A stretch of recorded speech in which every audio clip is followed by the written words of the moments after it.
Ya, selamat sore. Selamat Terima sore, kasih Pak. atas undangannya. Ya, menarik dua pembicara sebelumnya bicara tentang sawit ini. Kita tahu bahwa dalam kelapa sawit itu ada kelapa sawit dan juga kernel ya, minyak kernel. Jadi ternyata luar biasa materi yang sudah dipaparkan untuk hasil-hasil dari kebun sawit ini, selain untuk minyak goreng ini juga biodiesel, bahkan kernelnya itu Malaysia sudah berhasil membuat untuk bahan baku kosmetik ya. Kita masih tertinggal ya, jauh dengan Malaysia untuk penelitian sawitnya. Jadi ini yang dikatakan bahwa sawit dunia kita 2006 tadi oleh Pak Pukot udah katakan bahwa kita nomor 1 ya. Nah, ini yang ternyata manfaatnya ada ya. Itu satu antioksidan yang sangat potensial ya, gitu. Jadi seimbang tadi dikatakan. Jadi ada tuduhan-tuduhan itu bahwa 2000 sebelum 2009 itu tuduhannya trans fatty acid ya. Kemudian kalau nggak salah 2012 datang duta besar Inggris di UI berdiskusi dengan seorang ahli lingkungan hidup. Tuduhan itu tidak terbukti yang trans fatty acid, kemudian berbalik ke masalah lingkungan hidup. Itu gara-gara ada 2 simpanse di Kalimantan yang mati, jadi BBC ribut ya masalah itu. Biasalah kita masih belum bisa begitu kuat ya peran media di sana. Nah, ini yang tadi dikatakan bahwa manfaatnya. Jadi kita perlu inovasi, riset ya. Vitamin A dan vitamin memberikan luaran yang sangat prospektif dalam dari minyak sawit ini. Jadi yang utama adalah tocopherol dan tocotrienol. Jadi tocopherol itu ada 2 ya. Jadi ada alpha tocopherol dan beta tocopherol. Kemudian ya, tocotrienol ini ada isomernya ada 3 ya. Ada delta ya, ada gamma dan alpha tocotrienol. Ini bahkan berhasil, Malaysia sudah berhasil mereka membuat ya dari kapsul ya. Kemudian ada teman saya, mereka berhasil membuat sediaan kosmetik ya, dipatenkan gitu, kemudian dibuat sediaan kosmetik dari tocotrienol. Karena begitu potensi untuk selain untuk gizi juga untuk kecantikan ya, gitu. Selain untuk meningkatkan sistem kekebalan tubuh juga. Nah ini yang tuduhan bahwa tidak benar ya, gitu. Bahwa sawit itu malah justru mengurangi risiko pembentukan gumpalan darah di arteri, jadi efek antitrombotiknya dan menurunkan tekanan darah ya. Jadi kandungan vitamin A ini, jadi kita tahu sawit ternyata lebih besar ya.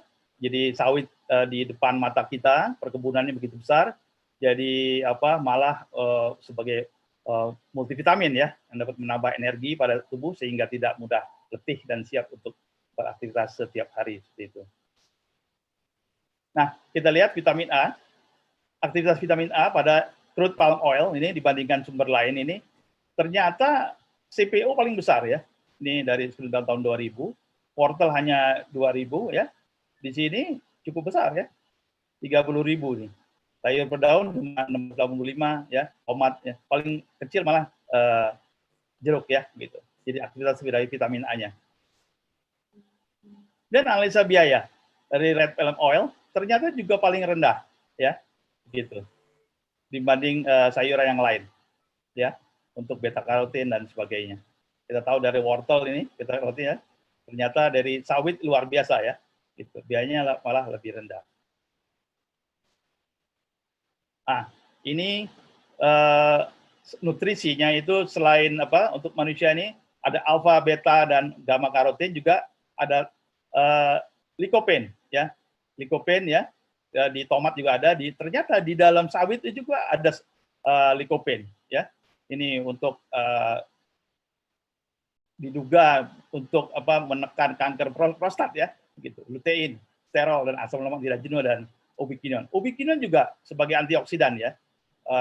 Kita vaksinasi bisa kita ambil alih untuk banyak ya tablet yang mengandung ubiquinon ini sudah beredar ya, gitu, untuk sebagai antioksidan. Nah ini vitamin E, jadi ada untuk tocotrienol ada alfa, gamma dan delta itu, jadi potensinya mengurangi risiko kanker ya, secara langsung nih penelitian dari Food and Nutrition Board tahun 2000 ya. Juga berpotensi mengurangi risiko penyakit Alzheimer dan Down syndrome. Ini karotin ya, beta karotinnya di dalam CPO ternyata paling besar ya, begitu, cukup besar ya. Ada alfa karotin, gamma karotin, likopen, totalnya ini sekitar 50.600 ya, gitu. Ini yang paling besar dari CPO-nya ya. Nah, kemudian ada posisi mikronutrien ini ya. Mikronutrien, ada alfa karotin ya, beta karotin, vitamin E dan sebagainya, ini juga lengkap ya, sangat lengkap di dalam sawit. Jadi Tuhan memberikan pada sawit ini luar biasa ya. Tinggal kita mau menggali ini ya, manfaat untuk kesehatan gitu ya. Ini peran mahasiswa lah nanti ke depan ya. Nah ini tadi ya dikatakan juga, jadi di antara bentuk alfa karotin, beta karotin memiliki kapasitas antioksidan yang paling kuat ya, gitu. Selain risiko antioksidan juga dapat mengurangi risiko kanker hati, paru, pankreas dan tadi dikatakan bahwa asam palmitatnya juga justru bisa untuk pasien COVID ya, tadi bisa di paru-paru itu, dikatakan oleh Dr. Tumpatnya. Nah ini alfa karotin ya, potensi untuk mengurangi atherosclerosis. Jadi kalau ada atherosclerosis ini kalau ada penumpukan kolesterol ya dan lemak ya, kalau pecah ini bisa terjadi serangan jantung ya, seperti itu. Nah ini dengan beta karotin ya pencegahannya gitu. Nah likopen ini berpotensi mengurangi risiko kanker ya, juga lambung, prostat tadi ya, katakan bahwa untuk mencegah risiko PJK ya, osteoporosis banyak sekali, jadi juga untuk mengurangi risiko penyakit saraf seperti Parkinson. Nah, ini lutein. Nah, ini dapat mengurangi risiko age-related macular disease pada mata ya, dan juga katarak. Ini penelitian dari tahun 2003 dan beberapa peneliti ya. Juga mengurangi risiko kanker epitelial. Beta sitosterol ya, yang tergantung dalamnya kita memiliki sifat hipokolesteremik ya, gitu. Jadi justru malah betul tadi dikatakan bahwa ini justru tuduhan itu tidak benar ya. Jadi ini justru dia menurunkan ya ubiquinon ini, antioksidannya kuat ya. Jadi banyak penelitian ilmiah yang telah dibuktikan bahwa manfaat dari sawit ini luar biasa. Ini asam lemak komposisinya ya. Ini kita lihat di sini palmitat memang terbesar ya. Justru ini yang lagi diteliti tadi Dr. katakan bahwa ini untuk dari untuk surfaktan di paru, ini penelitian terus dilakukan. Jadi asam palmitat itu tidak memiliki peran yang merugikan terkait penyakit kardiovaskular. Jadi asam palmitat hanya sedikit sekali meningkatkan kolesterol dan HDL ya. Efeknya terhadap LDL yang merupakan penyebab utama dari risiko penyakit netral. Jadi justru ini dari penelitian dari orang luar ya, tahun 2013 gitu. Nah ini peneliti dari Malaysia, sambatan yang terkenal, justru ya 70% ya. Jadi tocotrienolnya 70% dan 30%-nya tocopherol tadi. Nah, ini manfaatnya tadi dikatakan kolesterol, anti kanker dan neuroprotektif tadi ya. Ini dari tahun 2001 sejak ini justru orang luar yang meneliti ya. Nah, ini kita lihat kandungan vitamin E-nya, ya. Kelapa dibandingkan yang lain, ya, kelapa sawit itu 14,6 ya. Beras bekatul ini, ya.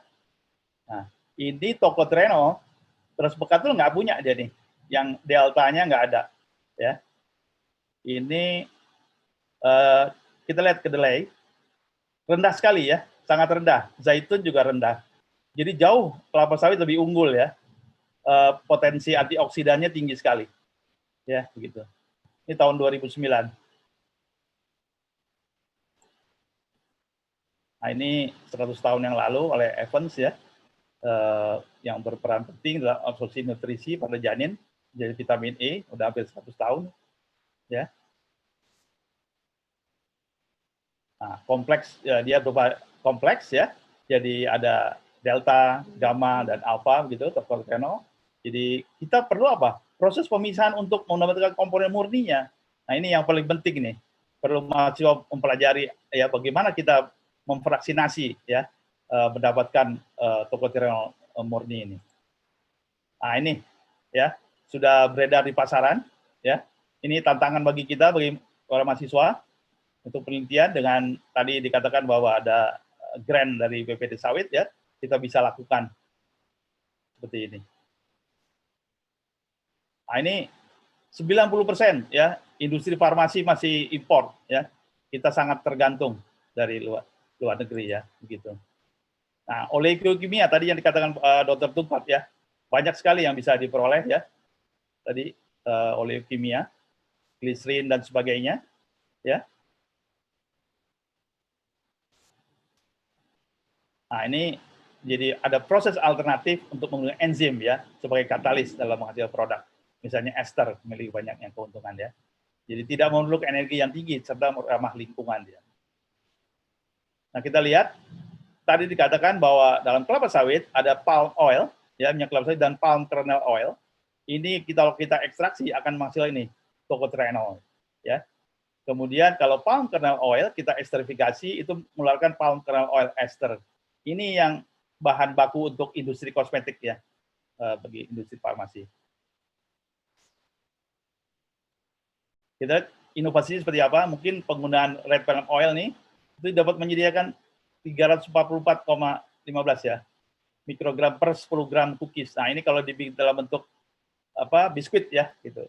Sebutkan bahwa mengkonsumsi 5 buah cookie ya biskuit dapat memenuhi ya RDI dari vitamin A pada anak-anak sekolah. Ini juga kita perlu inovasi ya dalam hal ini. Kemudian dalam farmasi ya, aplikasi mikroenkapsulasi tadi yang dikatakan untuk membuat tocotrienol, dia mirip seperti minyak ikan ya, seperti itu karena sifatnya mirip karena minyak ya. Dan nanoenkapsulasi sangat menjanjikan untuk menghasilkan minuman instan yang cepat saji untuk memenuhi kebutuhan nutrisi. Ya. Jadi kesimpulannya CPO yang dilakukan dari pengolahan buah sawit itu memiliki berbagai macam nutrisi yang bermanfaat ya bagi tubuh kita. Jadi yang paling penting untuk mendapatkan manfaatnya harus dilakukan pengolahan yang khusus begitu. Nah, proses pemurniannya dengan modifikasi produksi minyak goreng konvensional dapat menghasilkan RPO ya, red palm oil yang memiliki kandungan mikronutrien yang masih tinggi. Dengan biaya yang ekonomis dari red palm oil tersebut dapat digunakan dalam berbagai macam produk tanpa perlakuan panas tinggi. Jadi teknologi ini yang perlu kita kejar ya, karena dengan adanya panas tentu antioksidannya akan berkurang, gitu ya. Itu yang kita harapkan. Itu justru antioksidan itu yang bermanfaat bagi kesehatan. Ya, terima kasih. Selamat sore. Terima kasih banyak Bapak Dr. Apoteker Mahdi Jufri MSI atas presentasinya. Tadi saya bisa menarik kesimpulan